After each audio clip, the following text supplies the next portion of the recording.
நீங்கள் சொல்கிறீர்கள் தளபதி என்று, நானும் சொல்கிறேன். அவர் ஆட்சிக்கு வருவார், தலைமை ஏற்பார்.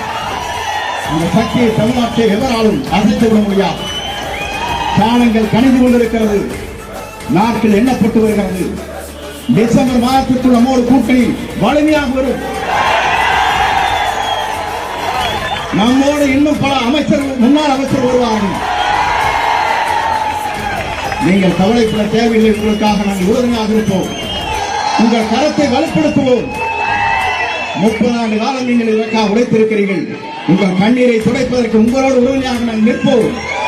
நீங்கள் கவலைப்பட தேவையில்லை. நாங்கள் வந்துவிட்டோம் என்று நீங்கள் கவலைப்பட தேவையில்லை. உங்கள் சகோதராக இருந்த பணிகளை நாங்கள் ஆற்றுவோம். நீங்கள் கவலைப்பட தேவையில்லை. அதை வருகின்ற நீங்கள் இத்தனை பேரும் 2.5 மணி நேரம் அல்ல, 4 மணி நேரம் இங்கே காத்துக் கொண்டிருந்திருக்கிறீர்கள். உங்களுக்கு எவ்வளவு கோடி நன்றி சொன்னாலும் நன்றி ஈடாகாது. ஏன்னு சொன்னால் மற்றவர் கொண்டை சொல்ல விரும்புகிறேன். இந்த நாட்டில் நான் என்று ஒருவன் நினைத்தால் ஆண்டவன் தான் என்று காட்டி விடுவான். நீங்கள் கவலைப்பட தேவையில்லை. ஆகவே ஆண்டவன் வருவார், வெற்றியை சூடுவார். நாளை ஆட்சி நடக்கப் போகிறது. யாராலும் தடுக்க முடியாத வரலாற்றை நாம் படைப்போம்.